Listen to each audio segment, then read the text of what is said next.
Rick and Morty is my favorite TV show by a mile. Even the newest episodes I've watched at least a dozen times each.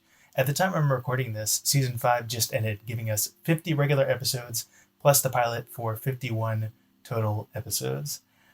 So to keep the video length down, I'll only explain my ranking in detail when I know it's controversial. For each episode, I'll show you both my rank and its difference from the IMDb rank.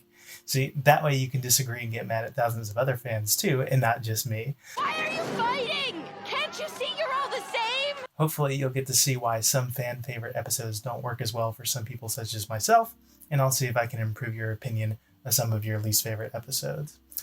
I want to start positive to get on your good side before I disrespect your favorite episode. Okay, don't hurt me. Don't hurt me. But I also want to save the best episodes for the end. So I'm actually going to count down from 12 to 51, then up from 11 to 1. Make sense? Look, I don't have time for you to wrap your little walnut around everything. Just hold your breath until the process is over or your lungs will collapse. Enjoy. This episode is a film fan's dream. There are references to The Italian Job, Inception, War Games, David Lynch, and just general script writing. It's an excellent deconstruction of heist movies, particularly the Ocean's movies, but honestly, it's also a fun example of the genre. The crew assemblies, heists, switches, and double crosses are all well executed to be both unexpected and hilarious, but these elements are piled on top of each other to the point of absurdity to take the genre to its logical conclusion. The only perfect heist is the one that never takes place. That Rick would almost destroy the world just to shit on the heist movies and Incept Morty is very in character, and the show's sci-fi and meta elements make it a really good fit for the story. The absurdly random scenes in the episode are outright hysterical. In many episodes of the show, random montages don't work, but they do work in this episode because they're justified by 1, being part of the heist plot organized by Randotron, and 2, being part of the heist movie deconstruction. Heistatrons reveal that our plan was part of its plan. Otherwise known as the Bellagio, the Mirage, and the MGM Grand. We've been watching a recorded sky on playback. The images we saw of those men robbing us was a tape. This episode also benefits from the hilarious return of Mr. Poopy Butthole. Maya Angelou did personify both acquiescence and perseverance. Ooh-wee! That's exactly the kind of connection I'd have loved to explore in my class. Too bad I lost my job for putting my students in the hospital. Lots of new locations, really funny, and also very philosophical. Selling a gun to a hitman is the same as pulling the trigger. It's also the same as doing nothing. This is a perfect Rick and Morty holiday episode. It's really a subversion of a classic TV Christmas episode where a family learns to let go of material possession in favor of human connection. This holiday is about humanity. You know, I thought it was about being born half god or something. No TV, no phones, no laptops. We are connecting this Christmas. Here, Jerry's attempt to force connection backfires because without their phones, the family becomes disconnected and out of touch with the larger world. Didn't you get our text message? No! I've been texting you for hours. What the hell? I don't have my phone. I'm doing a human holiday. Well, did you even consider how that might make me feel? Jerry, no disrespect, but you really need to connect more with your family, man. On top of that, Jerry finds that he actually isn't capable of dealing with his family being truly honest and open. Sounds like you're about to say Jacob is your lover. No. Jacob is your mother's lover. I watch them, sometimes from a chair, and sometimes from a closet, almost always dressed as Superman.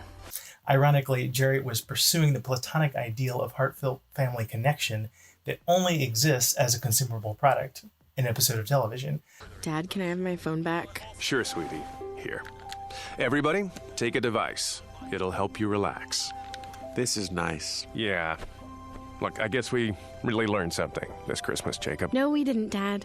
Alongside all of that great stuff, you have a classic sci-fi shrinking plot mashed up with a Jurassic Park spoof. And one of the refreshing things about that storyline is that Morty actually spends a lot of time with a love interest that is 1, not Jessica, and 2, highly competent. Whoa! It's hepatitis C! Actually, I studied Dr. Bloom's work. I believe I have the knowledge necessary to create an entirely new, much safer part. Classic episode, there's nothing wrong with it, I just like other ones better. Classic episode and the first seed of a lot of the show's long-term continuity. I just have a few minor complaints. First, I know that it's a fantasy, but a love drug that spreads like a virus is too realistic for me to be able to ignore its real-world ethical implications. Part of me just can't get over the fact that Morty does effectively roofie Jessica, and that's gross. Second, I don't believe for a second that Rick would know it was flu season. The man's a genius. In isolation, this episode is a masterpiece. The reason I rank it so low is because I honestly think that making it was a mistake for the show as a whole. The romantic montage with Morty was so dramatic and fulfilling that I basically no longer care about Morty's romantic escapades, which is like half of what gets done with this character. Morty is a horn dog. He would personally strangle every kitten on the planet, sell out his family to the government, and exterminate all alternate versions of himself just to get a single date with a girl he barely knows. She tried to purge me, Morty! You let your wiener do the walking and now I'm dead! Kinda weird that you were that willing to sell my existence out for some trim, Morty. What? But no matter how hard he tries, every girl just ends up slipping through his fingers. Basically, he's an incel, and is hilarious. Does all interdimensional TV have to rely on juvenile violence? Maybe people that create things aren't concerned with your delicate sensibilities. And maybe the public giving a shit about your feelings is a one-way ticket to extinction. Jeez, Morty. I take it Catherine Heffelfinger hasn't texted you back yet? But in this episode, Morty has a full-on romance, maintaining a long-term loving and healthy relationship with someone who seems to be a great fit for him. And now I'm supposed to still care about him and Jessica? I don't care about Jessica! You know what, Morty, you're right. Let's forget the girl altogether. She's probably nothing but trouble anyways. Morty's relationships are never going to mean anything, and they will always end before they start. And this episode made that painfully obvious. So for me, it's very much a bittersweet episode. Yeah, this is great. The butter robot is still one of the funniest gags of the show. What is my purpose? You pass butter. Oh my god. It really encapsulates absurdist philosophy, laughing at the farce of being a sentient being that yearns for meaning in an uncaring universe which offers no meaning or purpose whatsoever. I also really like the behind-the-scenes peek at Rick as he pretends he doesn't want to spend time with Morty. Hey! Hey! What's going on? Great episode. Probably my favorite Jerry-heavy episode. Chris Parnell's performance is spectacular in this. Oh my god. Wait. You know what? No! A really good episode, but the crafted technology designs are a bit lackluster and a missed opportunity. We see much better examples of Rick bootstrapping technology from primitive components in episodes like Pickle Rick, The Whirly Durly Conspiracy, and Claw and Hoarder. Also, the running gag of the false translations doesn't work for me. Fuck you! What did you say to me? You told me it means much obliged. We can probably assume that our characters are using like these sci-fi auto translation devices, in which case the aliens would see Rick associating foreign hand gestures with their alien equivalent of benign phrases. However, because the show isn't explicit or consistent about the use of translators, it has the effect of making me think about the mechanics and conceits of the show and takes me out of the story. This is a good episode, but there are some flaws that hold it back for me. First, the credibility of the premise of Morty doing an Akira so he can die with Jessica is really shaky. The premonition of dying with Jessica is so obviously taken out of context, it's hard to believe that even Morty, hopeless and horny as he is, wouldn't realize it's not what it looks like. Morty, I love you, Morty. Second, the courtroom trial is pretty insufferable on repeated viewings, because you have to wait for Morty to deliver lines at 1/4 normal speed.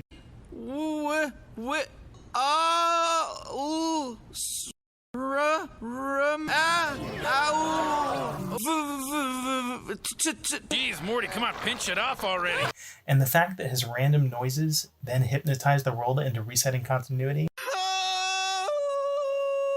And as far as continuity goes, the reset button's been hit. Pretty lame, honestly. If you're just going to hand-wave away the fact that no one is going to remember the Akira stuff Morty did after this episode, why even bring it up? Just don't mention it. This is just a really funny episode, at least to me.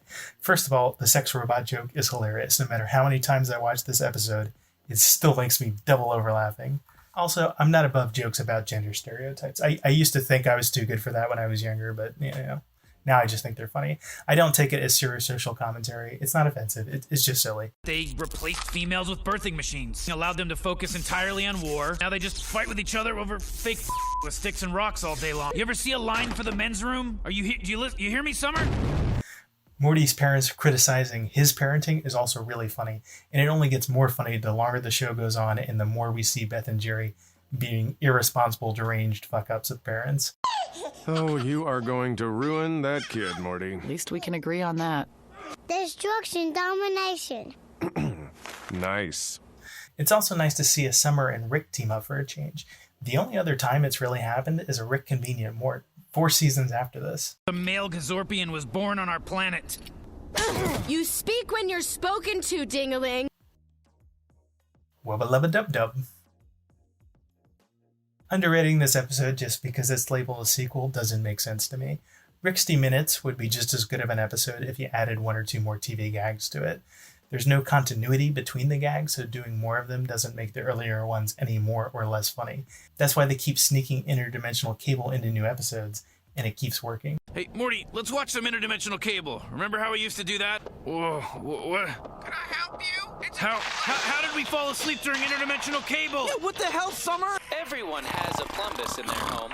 Or we could watch some interdimensional cable if you want. We now return to Nintendo 69. Nintendo, oh, what are you doing to me? Oh, Nintendo, oh, Nintendo. The TV gags are just as good in this episode. Everyone has a plumbus in their home. But they're not even the focus anyway. Jerry's story is much more the focus this time, and it's absolutely amazing. You've got quality, timeless penis jokes as far as the eye can see. I've dwelt among the humans. Their entire culture is built around their penises. It's funny to say they're small. It's funny to say they're big.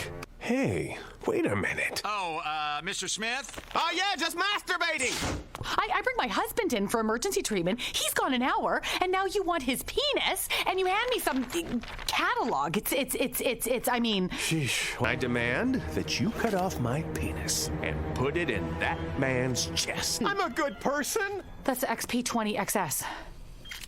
No! Ultimately leading to Jerry ruining his reputation with the entire galaxy. You can't make people like you. You just have to wait for hating you to bore them. Brilliant concept. This episode is basically flawless. Yeah, no major characters die or escape prison in this episode, but it's a well-executed, funny sci-fi premise that's got some memorable songs and adds to canon. I assume that other people only rank it lower than I do because they like other episodes better, because otherwise I don't know what's wrong with it. I only have one minor complaint. When Detox Morty fails to hang up the phone at the end of the episode, it's not made clear whether it was an accident or a manifestation of his subconscious desires, or if it was intentional. Oh, sweetie, you didn't hang up. How about that? Other than that, great episode. I just like some other ones better. This episode is very unique in that Summer is really the star character, which is a nice change of pace. I also really like the Mad Max aesthetic, and the bondage intern and sentient Morty robot jokes have never stopped being funny. Hey, I'm doing a coffee run. Never mind. I am alone! The storyline about everyone dealing with Beth and Jerry's divorce feels a little underbaked, but it still makes a significant contribution to the season 3 through line of Beth and Jerry being separated, which was a good choice for the show. This was a really good alternative to interdimensional cable, and the premise itself is pretty funny. There's 3 clips that really stand the test of time: True Level, 3 Switches, and Squirrels. But unlike interdimensional cable, there's no dedicated story outside of the clips, which is why I prefer the cable episodes to this. This episode is extremely well written. The dialogue is basically a non-stop seesaw between characterization and gags. Jessica? From my math class? I'm gonna make it like a new Adam and Eve, and you're gonna be Adam. And Jessica's gonna be Eve. You were out all night again with Grandpa Rick. What? Dad? What, so everyone's supposed to sleep every single night now? I get the impression that fans discount the pilot because it's spending a lot of time on setup, whereas later episodes get to exploit that setup to do more interesting characterization and continuity stuff. But despite everything that the show has put the characters through, They're actually not much different now from how they appear in the pilot. I done been notifying you. Have you not been getting the messages? I've been leaving with Morty's grandfather. Boom! Told you, in your face, he is ruining our child. When do I ask you for anything? When do you? I haven't been to a full week of school in years. I don't know shit. That's just the nature of this kind of TV show. If the characters changed, the dynamic would change, and it would be a totally different show. Because it's the pilot, its prerogative is to introduce all the major characters and dynamics. As a result, the episode never feels boring because we keep switching between characters and locations. In later episodes, we're generally dealing with a unique sci-fi premise and or gimmicky new characters, and the humor becomes specific to them. Sometimes that makes it seem like we're just hearing the same joke over and over to the point it gets old, and sometimes that means the writers fall back to context-free jokes about pop culture that could appear in any episode, or any show for that matter. The pilot is able to make a variety of jokes focused on the characters and the core premise, because everything is new and it makes sense for characters to ask questions or react to things with surprise. I know that new situations can be intimidating. You're looking around and it's all scary and different. Now, if you just stick with me, Morty, we're gonna be, holy crap, Morty, run! We're gonna die, Morty!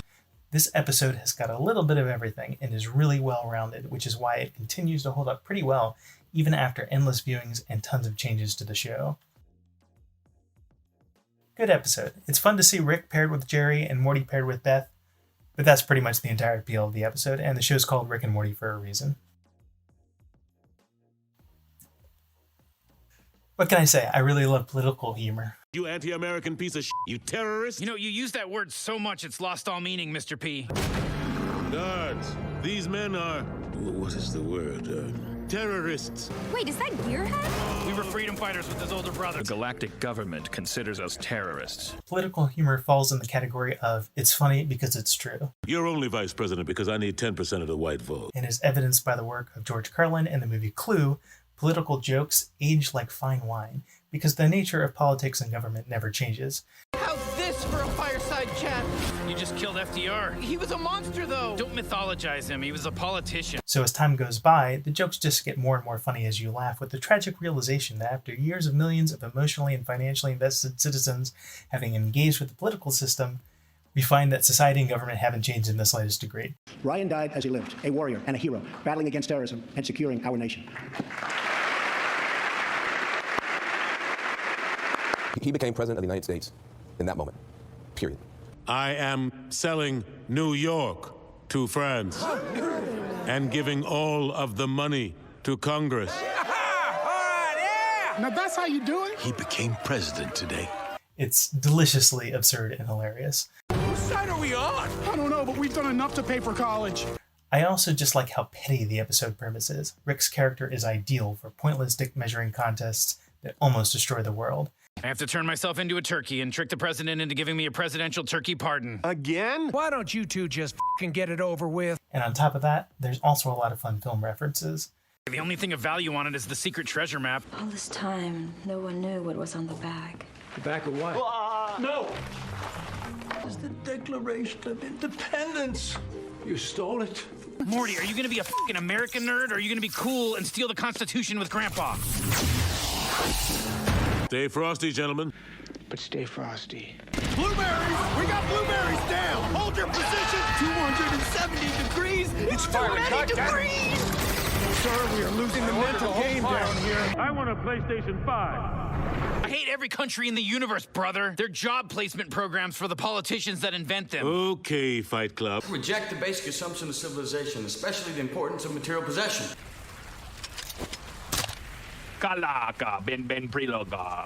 This episode is a hell of a good time. Once again, I have no real criticism of this episode. It's great. I just like other episodes better. The first time I saw this episode, I thought it might be my least favorite up to that point. Now, having rewatched it many times, I appreciate it a lot more. The A story with Beth is visually quite unique, but it's not that funny or well written. However, the B story with Jerry dating an alien is both funny and well written. It's one of the best B stories in the entire series, featuring great character interactions between Jerry and his kids. Dad, what's going on? I'm simply centered, activated, and telekinetic? Pretty cool, huh?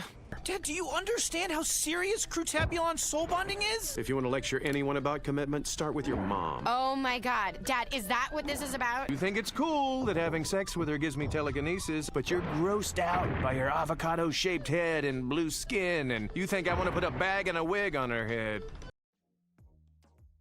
The gimmick of the episode, a direct crib from Eternal Sunshine of the Spotless Mind, is a dreamlike montage of memories.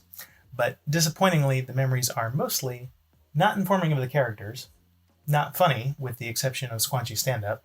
So you know when you're squanching and she just gets real in there? You know, that real nasty squat? Who are you? What is... Oh my god, I'm a memory. You just sat through all that stand-up for nothing. And not visually inventive.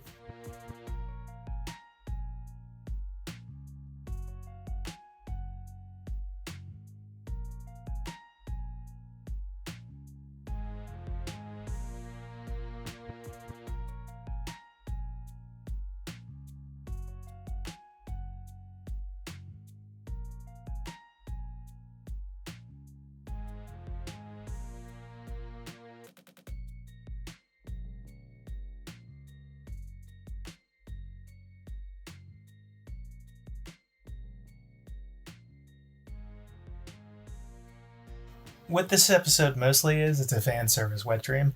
It's a tour through things we all already know and have seen before. Bird Person's big day, Morty, was at Blood Ridge on Glapflap's third moon against the Gromflamites.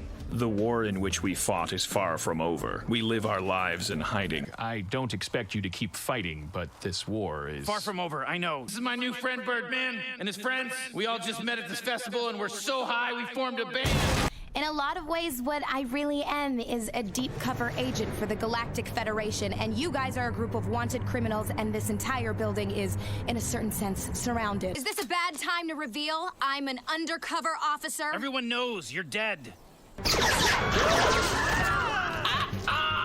Person! No! And the point of that is what exactly? Like Men in Black? I have Men in Black 2 in here. So you get the general idea. Not quite. It's basically an endless string of callbacks All right, save it for YouTube. I'll keep looking for clues. Interdimensional Cable and Morty's Mind Blowers were also montages, but of original clips. Here, we don't actually need to revisit any of these moments. Rick's mission is to lift BP's mind from his own subconscious, and we just happen to run through these different vignettes in no particular order and for no particular reason. It's funny. I always wondered who would win if we ever fought. Then you were always a bad friend. Never thought this was how I'd die. Well, what is this, bird seed? I've certainly enjoyed your seed. I don't know what humans eat. You know what this human eats. Don't be gross, Tammy. Aw, the night we met. Gross! On my workbench! Squanchy used... Oh my god! I'm squanching in here! Oh my god, I'm old! That's what some closets are for. Everyone has a plumbus in their home. The moments that do matter are strangely given no more time or attention than any of the other moments, making them easy to miss and pissing away an opportunity to add more emotional weight to the episode. Killing us won't bring her back! Thanks for the info, but I'm more on a revenge kick than a results kick. You're one of those creeps who moves in with abandoned adult Beth. It's more complicated than that. You live with a version of our dead daughter. Personally, what I take away from this episode is a few pretty funny jokes and the introduction of Bird Person's daughter with Tammy. We gotta go. Did you just see that? Yep, not our biggest problem. Hey! Oh, fuck.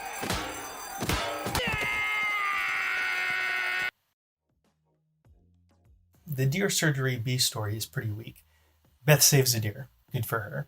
In the A story, Morty, Summer, and Rick fracture into increasingly divergent timelines until they can find a way to synchronize into one reality. Our time is fractured. You two somehow created a feedback loop of uncertainty that split our reality into two equally possible impossibilities. It's a good concept, but honestly, it just doesn't end up being that funny or interesting. It's explained that new possible realities are the result of the character's psychological uncertainty. All right, everything resolved? Everybody nice and certain about their position in my world? That's really unrelated to the uncertainty principle or Schrodinger's cat, which end up being nothing more than sci-fi window dressing. Ultimately, the problem of the fractured realities is resolved by special color devices courtesy of a deus ex machina alien, rendering the whole struggle over psychological uncertainty a red herring.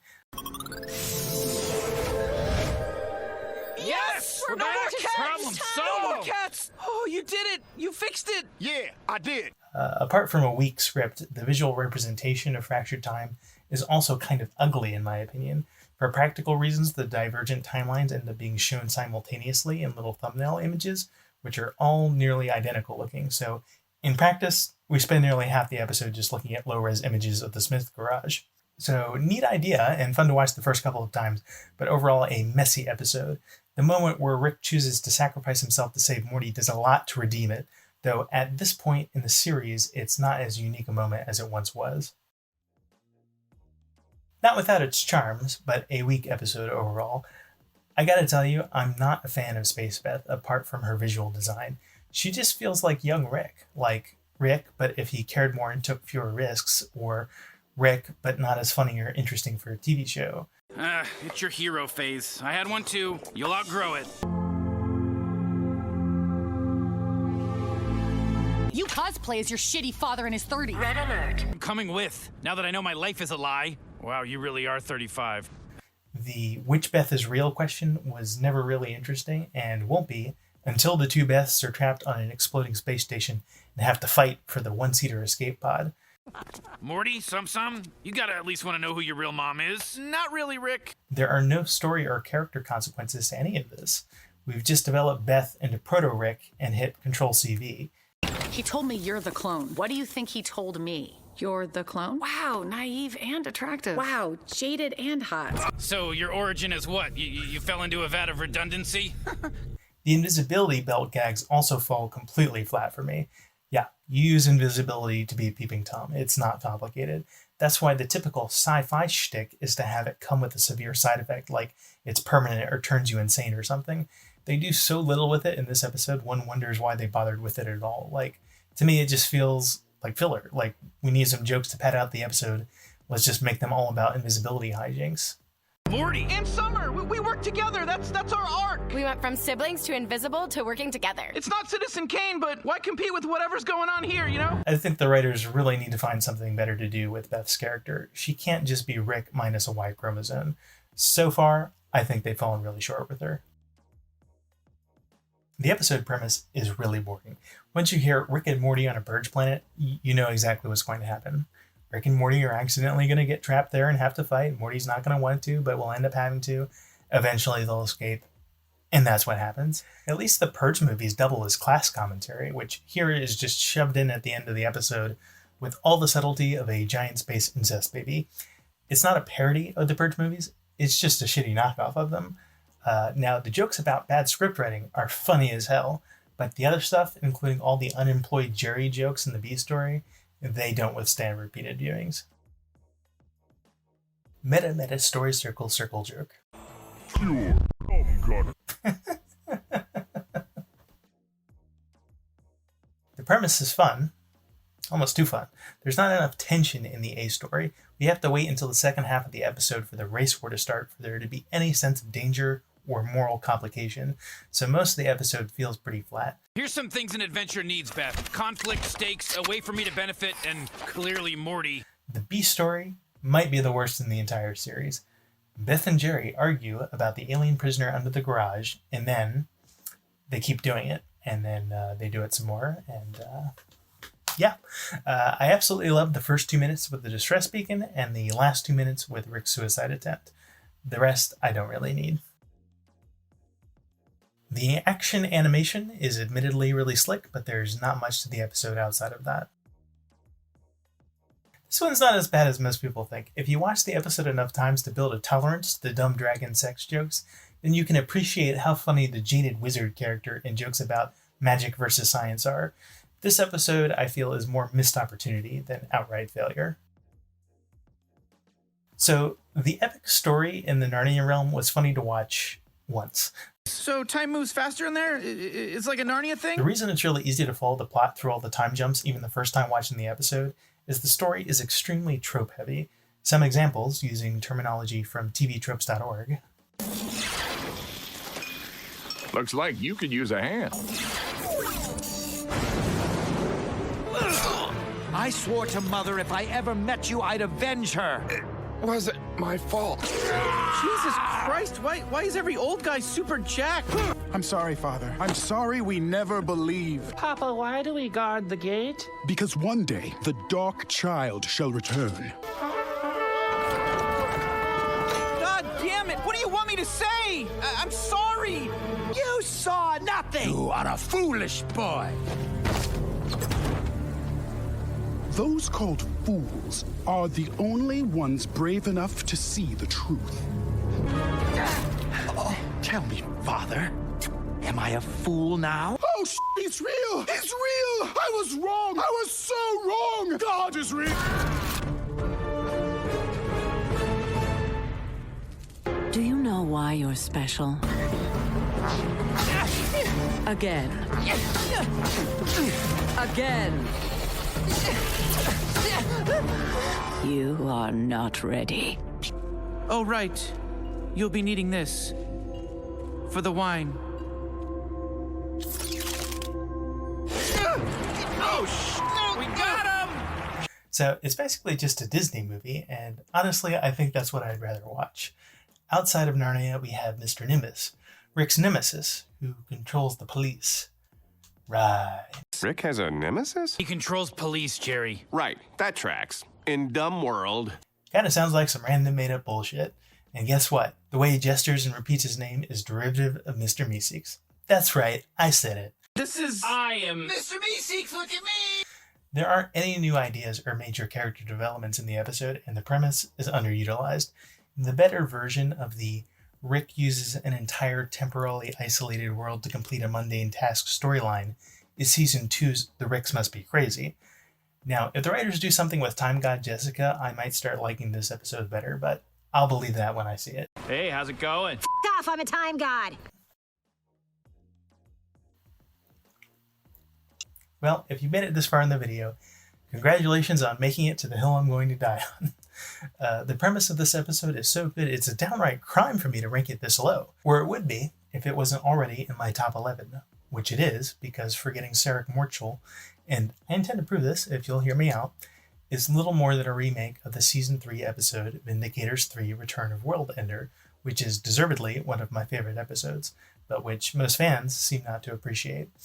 In both episodes, Morty gets himself into trouble because he wants to do some good in the world. He thinks he finds partners that are morally superior to Rick, only to find out that they're actually psychopaths that want to kill him.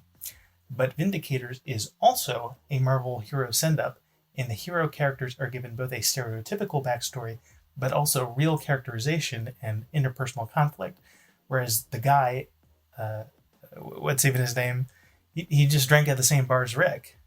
What a fun, compelling character. In Vindicators, drunk Rick exists as a red herring villain, while the Vindicators are gradually revealed to be the true villains. Portal Guy is sus the whole time, deflating a lot of the potential tension in the episode. Crazy Portal Boy is actually very similar to Vance from Vindicators. Both are alcoholics with jetpacks that relate to Morty and challenge his conception of Rick. Forgetting Sarek Morchel is the Vindicators episode, but worse. And it's obvious if you just take a look at the episodes side by side. Rick uses a light-up game board for a bit about interchangeability. Behold, my wheel of better things than Morty. Jesus, it was a bit. It's funny, except it's not. It was a bit. All of the descriptors apply to all of you. Drunk Rick's point is that none of you are very special or different. That's always his point. Rick creatively attacks a threat in the showy pose. Yeah! Alcoholic team member with a jetpack. Look, I came to your place with him one night after the bar closed. Sorry I'm late. It was happy hour. Branded team rallying cries. The Portal Boys! Be portalin'! What do you say, Vindicators? Let's make this 3 for 3. Morty tries to be a hero. Sorry, Dad. Gotta go be heroes. I'm not a superhero. Adult challenges Rick's morality with seated Morty.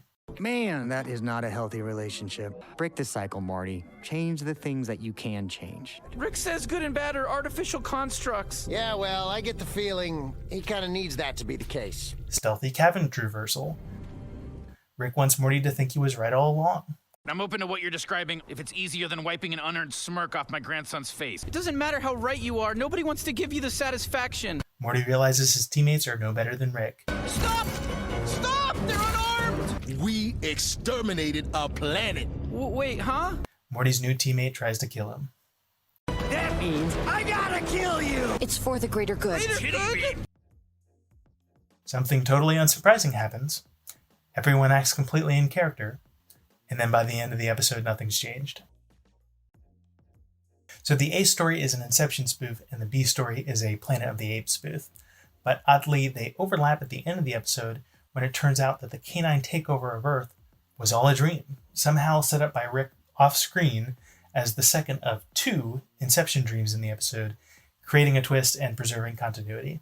It's just like that movie that you keep crowing about. You talking about Inception? That's right, Morty. This is gonna be a lot like that, except, it's gonna maybe make sense. Inception made sense? You don't have to try to impress me, Morty. It feels really inelegant to me, as if originally there were 2 versions of the Inception A story, one where they're incepting Mr. Goldenfold, and one where they're incepting Snuffles, and they smushed those both together rather than fully develop one of them and write a separate B story.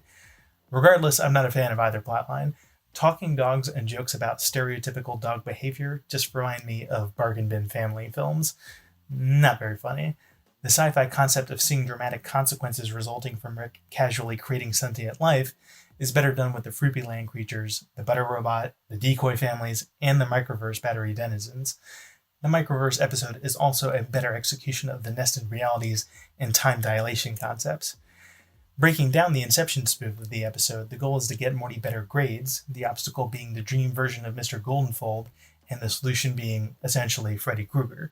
Tonight, we're gonna go into the home of your math teacher, Mr. Goldenfold. And we're gonna incept the idea in his brain to give you A's in math, Morty. I didn't take him for an active dreamer.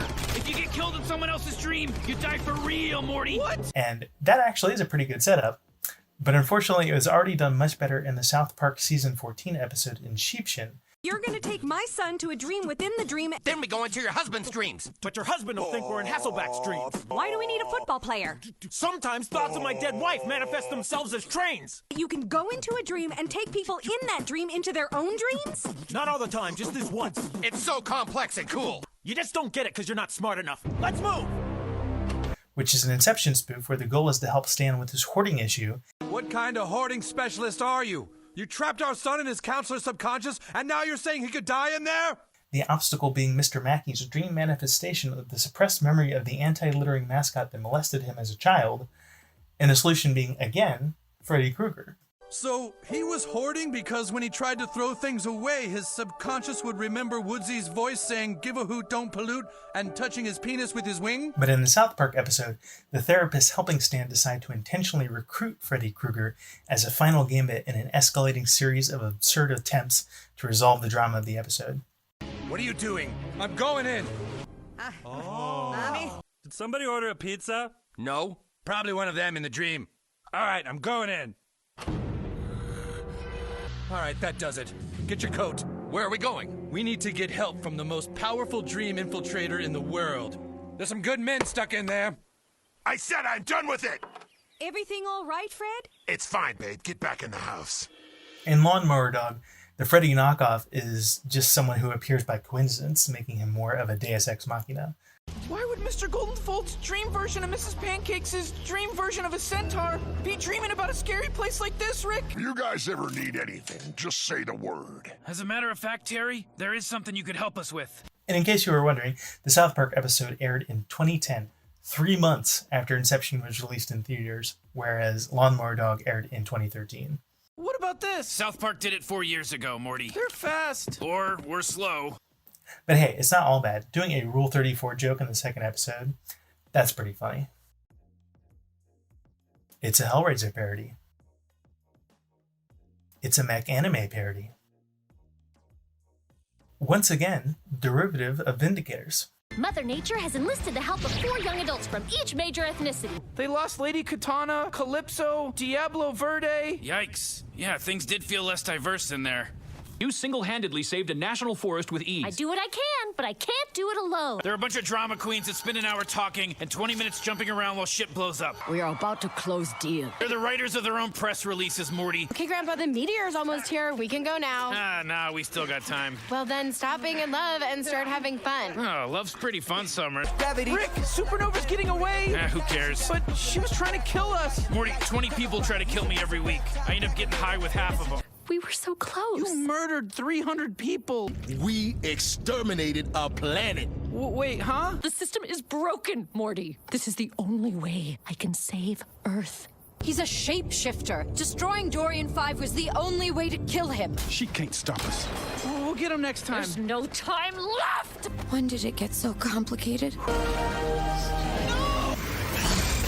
You filthy murderer! I'm going to enjoy this. See? The action animation is better, but there's not enough of it. Too much time is spent on the Morty and Planetina relationship, which, as I said, I'm incapable of getting invested in a post-Vat of Acid world. Sorry, I just don't need this one.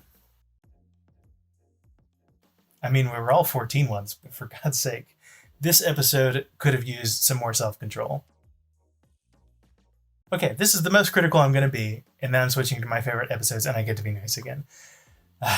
The Old Man in the Seat is my least favorite episode, mostly because I don't find it funny. It's the toilet humor. I've never found that subgenre funny, and it's the comedic premise underlying the entire A story. Literally, a fifth of the episode runtime consists of jokes about toilets and pooping.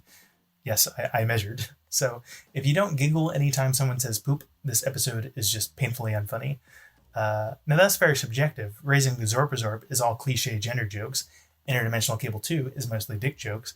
Those work for me, but not for other people. These are all episodes whose joke portfolio is not sufficiently diversified and therefore divide the audience. And in this case, I'm in the stone-faced portion of the audience. I find the A story not just not funny, but painfully boring. It's non-MIDI in red letter media parlance, not just the lack of comedy, but the negation of it. In comparison to that, the merely non-funny B-story humor with the Love Finders app is quite bearable. The series of unconnected wacky scenes involving hookups with characters we've never seen before or since nicely complements the monotony of seeing Beth chasing Summer over and over and over again. But I wouldn't want you thinking I ranked the episode last just because it's not funny. Oh no. The underlying ideas are just as boring. The message of the B story is that successful romantic relationships depend on maintenance and not a magical soulmate-style compatibility courtesy of a free phone app. Personally, I prefer my Rick and Morty without sophomoric relationship advice, but, to each their own, I guess.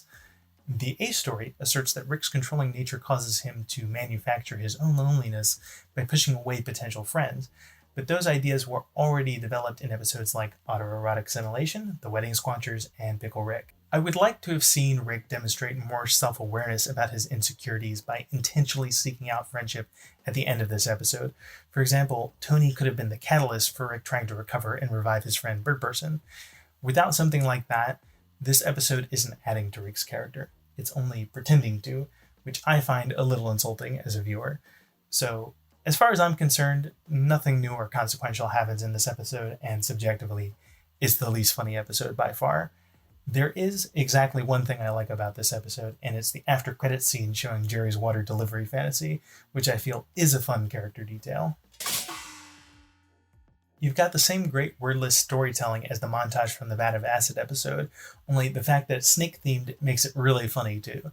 And after so many casual meta comments in this series about how time travel ruins sci-fi plots, they finally demonstrate it with a trope-laden clusterfuck of a time travel plot progression. This is also the best Jerry episode since M. Night Shyamalan's. If I survive, it'll be without you. Merry Christmas, bitch! Undeniably a great episode, but I have come to see it as a teeny bit overstuffed, which is why it's not even higher than number 10. Rather than your classic A story, B story, there are 4 different story threads. The Citadel's presidential election, the Wafer Factory hostage situation, the Rick and Morty street cop drama, and the Morty coming-of-age story. The baseline story is the election of Evil Morty. In election news, an unexpected turn of events as Morty from the Morty Party soars to the top of the polls. It's nicely complemented by the Training Day team-up, which illustrates the 2 opposing philosophies in the election, cynicism versus idealism. Makes me a little sad to hear a Morty cop calling Mortys animals. Well, it makes me sad to hear another Rick cop buying into his sensitivity training. Well, I'm glad to know there's more like me. Oh, there was one. Why do you think that seat was empty? The story of the Rick taking a hostage in the Wafer Factory and the story of the Stand By Me Mortys illustrate the frustration of Ricks and Mortys who've been stripped of their individuality. Daddy loves you. That's Daddy's good girl. Your life is a lie, man. All your lives are lies. Slick, that implant isn't who you are, okay? You also roll up your sleeves. I thought I was left-handed, Morty. Then you should use your left hand to eat more vegetables. That's a whole lot going on in one episode, which does assist in an epic movie feel, but looking back, I wish they had cut the Morty Squad stuff. I think the Morty Town stuff is capable of carrying the necessary subtext. Any mutations, augmentations, 3 eyes, a tail, maybe a buzz cut? No, just 4 normal Mortys. Normal? Put it in your blog. And I think one fewer plot thread would have created time to fit in more jokes and balance out all the drama of the episode. Yes, really. The writing in this episode is top-notch, and the episode overall is highly underrated. As I said, a Rick Convenient Mork, and especially Forgetting Sarah Mortschul, are very derivative of this episode, so I'm not sure why they get ranked so much higher than Vindicators. What's refreshing about Vindicators is there's no B-story. It's just a single, really well-structured adventure. There's a lot of neat scenes and cool animation, but it doesn't feel random at all. Everything is connected together in a coherent narrative. And although the superheroes and their world-saving adventures are intentionally very stereotypical... Alan Rails, ladies and gentlemen. After his parents' tragic death in a railroad accident, he gained the power to summon ghost trains. Star Mother, grant me your wrath. I am back to 1 million ants. Mimicking Marvel, their individual characteristics are not. The personal flaws and relationships between the Vindicators are well developed in a very short amount of time. We aren't married anymore, Alan. Sure, but were we married when you two were stranded on Delphi 6 for 3 days? I'm just a phantom train conductor. You're the pile of ordinary bugs that fucked my wife. The humor is really well written, too. We have subtle meta-commentary. We're being called to assemble by the Vindicators! I refuse to answer a literal call to adventure, Morty. Superheroes need a wide-eyed unremarkable to tag along and react to everything like it's mind-blowing. There's also multiple fun callback jokes. Okay, all right, tough guy. But if my adventure's good, I get to be in charge of every 3rd adventure. Every 10th. Deal. I, Morty Smith, invoke my right to choose 1 in every 10 Rick and Morty adventures. Read them in week. Fucking damn it. Sure, why not? I don't know. You know what? Neutrino bomb armed. There's a 40% chance it's a dud, but you should still stay back. Morty, how many of these? Too many, Rick! Too many! But besides just being a funny adventure with well-developed characters, the episode also manages to be one of the most philosophical and applicable to real life. It contrasts Rick's nihilism with the dualistic ethics of the Vindicators and ultimately shows how unrealistic a black and white moral framework is. Yeah, but not heroes. Oh, please. They just call themselves heroes so they can... I'm calling them that, Rick. They're my heroes. Mine. Everyone in the universe is a hero. All you have to do is know the difference between good and bad and root for good. Because to fight darkness is to fight yourself. You managed to destroy just about everything today. The villains, the heroes, the lines between them. When you insist on a simple, this is good, that's bad perspective, there's a danger of justifying increasingly immoral behavior as being for the greater good. It's the galaxy's faith in the Vindicators that keeps the galaxy secure. Yeah, I feel safer already. No doubt. Who do we make the check out to? Rick isn't a hero, but neither are any of the Vindicators. The main difference, as Rick points out, is that the Vindicators are likable, and people like to think that likable people are correct. The fact that I was right about them must be pretty hard to admit. Yeah, it is. You know why, Rick? Because when you're an asshole, it doesn't matter how right you are. Nobody wants to give you the satisfaction. I know. Everyone wants people they like to be right. That's why popular people are fucking dumb. This episode is so much fun. The A story and B story are both highly entertaining and dovetail together nicely. For most of the episode, Rick and Morty are united against the US president, which is a refreshing dynamic. You pay as many taxes as you have pubes. Oh, I got pubes, Commander and Queef. You want to count them? Commander and Queef. Ugh, such lame shrinking. Ugh, his clothes stay the same size? 70 shrinking, party of 1. The A story has a lot of political humor in it, which, like I said before, I really like. It tends to age well. Kennedy's sex tunnels? Naturally, you'll forget you saw them. Along with, in order of national embarrassment, the Truman Cocaine Lounge, the McKinley Hooker Dump, and the Lincoln Slave Coliseum. He didn't free them all. I'm president of America, which is basically the world, but you didn't hear that from me. China doesn't piss on the White House. Well, why would they? I'm sure it was expensive. Rick resolving the IP conflict just to one-up the president, a callback to the Vindicators episode, is one of the rickest things Rick's ever done. Israel and Palestine have announced a permanent ceasefire. What? What the hell is Israel? Apparently, an anonymous American diplomat took them to a Star Wars cantina where they smoked perspective-enhancing alien pheromones through a laser hookah. It was Rick and Morty, you fucking dunce! Your approval rating just hit 100%. Why would Rick and Morty want that? Because they're assholes!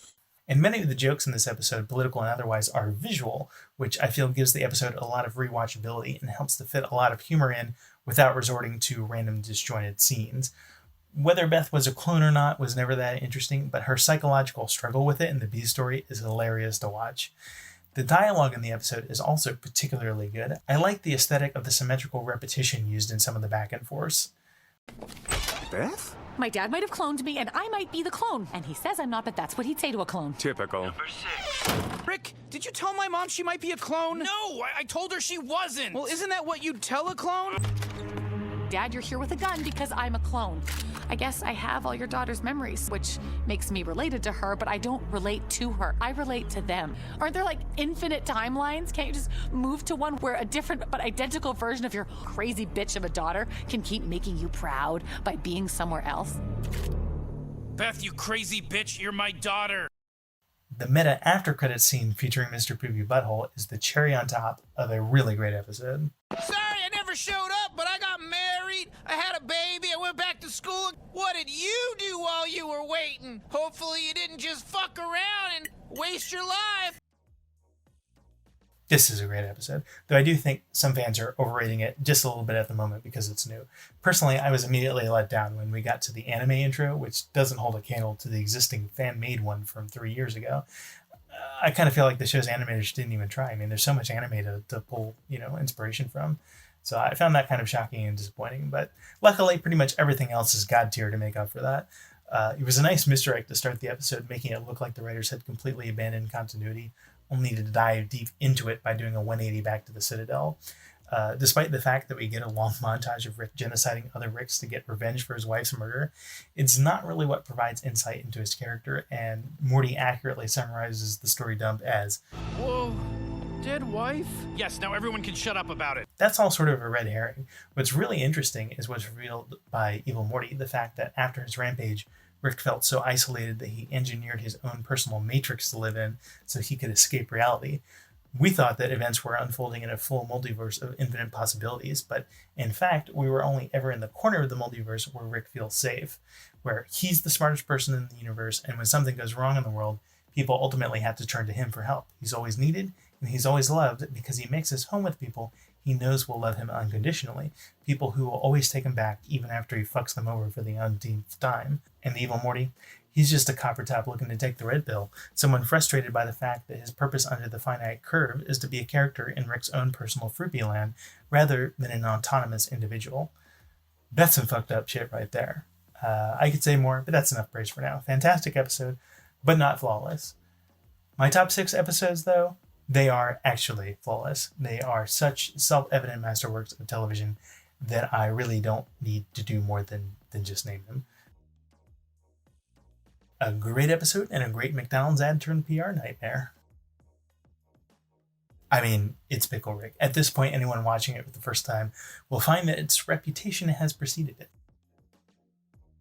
So much fun. I'd love to see someone who's never watched Rick and Morty react to this episode, because they'd be in the same position as the Smiths, not knowing which characters were actually real. And with all the flashbacks, it's actually a good introduction to all the characters, so I think it might be a really good first episode for a newcomer to the show. I mean, it was such a successful concept, they made a sequel and turned anthology episodes into a staple of the show. It's fun to see Jerry successful as an actor, as opposed to seeing him succeed only as a lunky survivalist, as in other episodes. The Jerry and Beth love story is very strong, providing a nice dramatic climax to cap off the episode with. The entirety of the episode is engaging in its own right, but this is also the proper start of the show's very compelling continuity, and everything together makes this an absolute classic. The montage of sci-fi TV shows actually reminds me a lot of the Weird Al comedy film UHF. I have a feeling that this episode is really going to hold up for the long run. The moment where Rick turns himself in is a perfect example of what makes this show so compelling. It's poignant character drama immediately contrasted with juvenile humor. It's every bit as beautiful and absurd as life itself. This is Special Agent Gribbles. You have a tip about Rick Sanchez? Yeah, he kidnapped me and my family and he left us on Dorf Terrace 9. If we come back to Earth, can my family have a normal life? We only want Sanchez, sir. Your family will be fine. Nice. Thank you. I'm Jerry Smith, and I love sucking big, sweaty boners and licking disgusting, furry testicle sacks. Okay. Just jam-packed with great jokes. The dumb Rick and Jerry bromance is particularly good. But the uncovering of the plot to frame Rick and the reveal of Evil Morty, that's some straight David Fincher shit. Absolutely legendary. It's a masterpiece. So there you have it. That's my current rank, though more viewings will almost certainly change the position of certain episodes a little bit over time. The same goes for the IMDb ranks. The relative ranking of a few of the newer episodes actually changed just in the span of the few weeks I spent working on this video. There's no correct answer here, but the ranking exercise is a good context for thinking about and comparing episodes. If you want to take a stab at it, there's a link in the description to my template on tiermaker.com, which includes draggable tiles for all currently published episodes, as well as the individual seasons if you want to rank those separately. It's fun to look at the list other people have submitted to that site as well, because it makes it really easy to see where fans agree and disagree. Anyway, thanks for watching.